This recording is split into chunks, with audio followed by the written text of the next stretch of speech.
Bonjour et bienvenue pour une nouvelle vidéo. C'est fois-ci pour vous présenter la figurine de Chaos de la collection Ishibansho. Figurine issue, je crois que c'est un LOF si je dis pas de bêtises, mais de la loterie Ishiban Kuji. Alors j'ai réussi à avoir cette figurine en même temps que la Tenshinhan pour la somme de 25 euros. Voilà, donc la Tenshinhan j'avais touché à 40, comme d'habitude, hein, collection Ishibansho à la vente, Ishiban Kuji pendant les loteries. Et comment dire, voilà, donc j'ai touché 25 euros, c'est pas si cher que ça en fait. Comparé à. Voilà, parce que bon, j'ai vu que des fois dans certains magasins, des figurines de cette taille-là, ils peuvent être amenés à les vendre jusqu'à 40 balles. Donc 40 balles pour ça, bon, je trouvais ça un peu onéreux, vu que la figurine elle est vraiment toute petite, elle doit faire ça. Alors j'ai déjà ouverte pour voir ce que ça donnait, par curiosité. Et donc après, je vais faire la réouverture devant vous. Donc voilà, vous avez une boîte on ne peut plus basique. Vous avez le corps et vous avez deux poses. La pose du Dodonpa, sa fameuse technique où il fait un rayon laser avec le doigt. Et là, c'est sa technique d'immobilisation, de paralysie. Alors c'est télékinésie, je crois, où ça lui permet de paralyser l'adversaire. Donc technique qu'il a utilisée face à Nappa pendant le combat contre les Saiyans et qui n'a servi absolument à rien. Mais qui peut marcher sur des adversaires, disons, du même niveau que lui, ou peut-être légèrement plus puissants. Mais sinon, pas énorme. Et voilà, donc boîte on ne peut plus basique, donc voilà, figurine de 6 cm, c'est marqué là-dessus, voilà, avec la tige en hauteur, voilà, vu que c'est un personnage qui est justement en vol, donc pas un personnage à terre. Et donc nous allons l'ouvrir pour voir ce que ça donne ensemble. Donc comme je vous ai dit, j'ai déjà ouvert, donc les scotch sont déjà ouverts. Et comme ça nous allons pouvoir voir, voilà, la bête, la figurine avec toutes ces pièces. Alors voilà, donc en fait vous avez 9 pièces sur cette figurine, grossièrement. Vous avez le socle, vous avez la tige, vous avez une main, une deuxième main, vous avez un bras, un deuxième bras, le corps et deux têtes. Donc ça vous fait quand même le corps, deux têtes ça fait 3, deux bras ça fait 5, deux mains ça fait 6, 7, la tige et le socle. On est quand même sur 9 petites pièces. Voilà, donc après, bon, pour compenser un peu le prix, je suppose qu'ils ont permis qu'ils ont donné la possibilité de faire comment dire, deux poses différentes, voilà. Ce qui n'est pas trop mal, voilà. C'est pas la première fois qu'ils le font. Ils l'avaient déjà fait pour d'autres figurines. Entre autres, si je me rappelle bien, il y avait des figurines qui étaient sorties dans une collection où on pouvait changer la tête, voilà, ou même hein, dans des Ichiban Kuji, hein, changer la tête. Genre, j'avais fait une vidéo sur un Sangoku en Ichiban Kuji où en fin de compte, il avait la tête Saiyan Blue et la tête Saiyan, comment dire, Super Saiyan Jean normal, c'est-à-dire cheveux jaunes. Voilà, donc là, je vous sors toutes les pièces et après, nous allons regarder ensemble de plus près les pièces une par une et voir quelles sont les possibilités d'assemblage et celles que je vais préférer par la suite parce que j'ai déjà ma petite idée. Voilà. Hop. Et le corps. Parfait. Donc, hop, nous remettons ça dans le carton. Alors là, bon, on a un socle un peu plus basique. Transparent, c'est bien, comme ça on le voit moins. Pareil pour la tige. Après, à côté de ça, nous avons une première tête qui est quand même bien faite. Voilà. Assez simple, mais bien réalisé. Voilà. Avec le sourire et tout. C'est vrai il est très peu expressif en général. Chaoz. Ou Chaozu. Voilà. Là, généralement, c'est la tête qu'il a quand il fait le Dodampa. Après, nous avons un bras. Voilà, un peu plus basique là. Donc je suppose que ça va être le bras qui va lui permettre de faire sa technique d'immobilisation. Là, ça va être le poing gauche qui va aller justement, à mon avis, avec le poing droit, il pourra faire le Dodampa. Et nous avons la petite main qui fait le Dodampa, ici présent, voilà, avec le doigt. Et la main d'immobilisation. Voilà. Et le corps. J'ai oublié le corps, le principal. Voilà, donc là on a la possibilité d'emboîter soit la main, soit le doigt. Et là, les deux bras, ainsi que les deux têtes.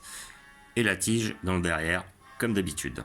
Donc nous allons faire un test avec la première pose. La première pose, on va faire le test justement avec la technique d'immobilisation. Vu que c'est justement celle que j'aime le moins. Moi je préfère celle où il fait sa technique secrète ou sa technique la plus puissante, c'est-à-dire le Dodampa, qui est la technique de Tao Pai Pai, et aussi que maîtrise Tenshinhan, qui permet de faire un rayon laser ou magique avec le doigt.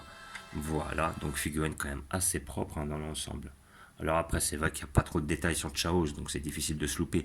Mais par contre, c'est vrai que malgré le fait qu'on doit emboîter les bras et tout ça, il n'y a pas trop de lignes.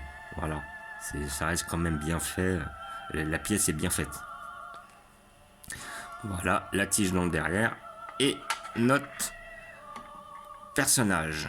Voilà, ici présent, nous allons le voir de plus près. Et franchement, il est propre. Il est beau comme tout. Ah, il est super. Voilà. Donc après, il n'y a pas grande difficulté à faire un Chaos, mais déjà, il faut en faire un. Il y en a très peu des Chaos. Je suis même pas sûr qu'il y en ait un. Et là, pour une fois qu'on pouvait avoir un Tenchinan, un Chaos et un Yamcha correct dans la même collection, ça reste quand même quelque chose d'emblématique, étant donné qu'ils font partie intégrante de la Z-Team. Une Z-Team qui, en fin de compte, est passée, hein, parce que c'est vrai que bon, la Z-Team par la suite, c'était les Super Saiyans en général, hein, avec Piccolo, le Super Namek, effectivement représentés par Vegeta, Trunks, Gohan et Goku. Mais bon, c'est vrai qu'ils en ont toujours fait partie et qu'ils avaient un rôle plus important dans le début de la série. Et là, on a un Chaos en position d'immobilisation qui est très bien réalisé. Très belle pièce. 25 euros, c'est peut-être un peu cher aussi encore. Hein. Voilà, mais bon, pour moi, ça les vaut. Voilà. Pour moi, ça les vaut parce qu'elle est vraiment bien faite. Il y a un effet de rareté, il y a une possibilité, il y a un dynamisme, il y a une possibilité aussi d'avoir deux positions, ou enfin deux personnages presque différents de par justement leur position ou leur technique. Moi, pour moi, ça reste correct. Mais bon, j'achèterais pas ça 40 euros. C'est vraiment la question qu'on se posait avec mon pote au niveau de l'achat. C'est, comment dire, qu'est-ce qu'on. Voilà, si elle est à 40 euros, est-ce qu'on la prend? Moi, 40 euros, je l'aurais pas pris, sincèrement. Même si elle est très belle, elle les vaut pas. Mais par contre, 25 euros, ça reste quand même assez correct. Donc là, après, on peut mettre ce visage-là avec les mains, mais je trouve que ça le fait moins. Voilà, justement, quand il a ce visage-là, c'est quand il fait le Dodonpa. Et ça va être le perso que je vais garder. Et là, nous enlevons la main pour remettre l'autre main avec le doigt. Comme ceci. Voilà. Et là, nous avons sa technique secrète avec son rayon laser qu'il avait utilisé face à Krillin lors du deuxième tournoi de Dragon Ball. Alors, je peux pas vous dire le chiffre. Hein. Peut-être le, je sais pas, le centième, un truc comme ça, je sais plus. Il y a eu beaucoup de tournois avant. Et donc, moi, je préfère de loin cette petite pose là avec le bras sur le côté que je vais réenfoncer pour qu'on voit moins les lignes, voilà, et le petit doigt d'attaque, voilà, car c'est le bon moment. Et après, j'ai un pote, lui il a pris la Nappa en Ichiban Kuji, donc lui il a pris en plus la Swan, c'est-à-dire la Nappa avec justement la main ouverte et les cheveux interchangeables là, où il peut avoir la coupe qu'il avait pendant l'arc Bardock sur l'OAV Bardock. Et comment dire, justement, je pense que s'il veut faire un diorama, c'est l'autre qui serait le plus efficace, celle où justement où il a l'immobilisation, parce qu'il tente l'immobilisation face à un Nappa et ça marche pas. Et il tente pas un Dodonpa face à un Nappa, parce que de toute façon après il se fait auto-détruire et puis il crève. Donc on le voit plus trop. Et moi par contre, comme je veux rester dans le délire de tournoi d'arts martiaux, tout ça et tout, c'est la pose qu'il me faut. Donc les deux bras resteront dans le sac, et puis si un jour l'envie me prend, je la changerai. Donc là, pour pouvoir le placer en hauteur, parce que j'ai trouvé une place justement sur mon tournoi d'arts martiaux, je vais devoir me séparer du socle. Donc le socle, je vais le mettre aussi à part. Et moi, ça va être la tige que je vais planter en fait dans un élément du décor, de façon à ce qu'on le voit, qui cache pas les autres et qui soit pas non plus inaperçu. Voilà, parce qu'après, on est dans un souci de place. Donc je vais le poser pour l'instant, récupérer cela. Voilà. Et je vais vous montrer où je vais la placer. Là, donc là, nous remontons sur le tournoi des arts martiaux. J'ai peut-être un peu changé les figurines depuis la dernière vidéo. Et en fait, je voudrais le placer juste derrière.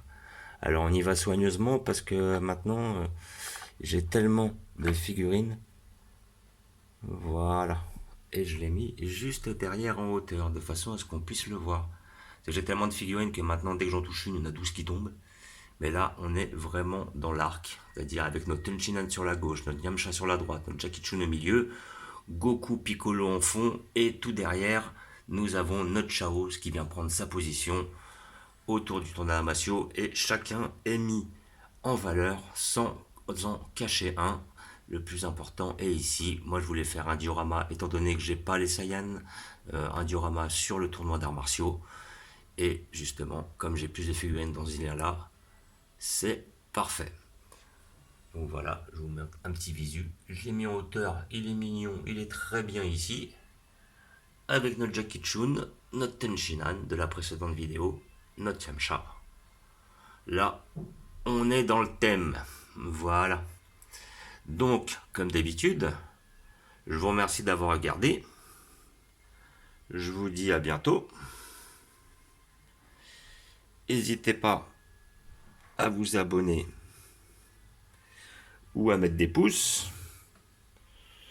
Et je vous fais un visu sur ma collection, encore et encore. Donc là, on était bien sur l'arc Freezer. Là, on est sur l'arc Broly, ancien Broly, nouveau Broly. Avec plein de cartes, plein de posters ou de déco que j'ai eu par la suite. À droite, notre petit arc-bout. Et ici, notre arc Saiyan principal. Justement, où par la suite, normalement, je devrais, si tout se passe bien, avoir une Nappa. Étant donné que j'ai déjà un petit Raditz, un Vegeta en capsule, un Ozaru Vegeta. Ça sera notre petit arc Saiyan ici. Là, on est sur notre arc début de Cyborg, Trunk Story et tout. Notre arc Cell, donc fin de Cyborg. Et notre petit arc Dragon Ball en principal. Voilà, pour la plupart des figurines. Il y en a peut-être certaines que j'ai mis là par dépit parce que j'avais un manque de place. Mais on reste majoritairement dans l'arc Dragon Ball normal, voire début de série. Voilà, comme d'habitude, je vous remercie d'avoir regardé. N'hésitez pas à mettre des pouces ou à vous abonner. Ciao.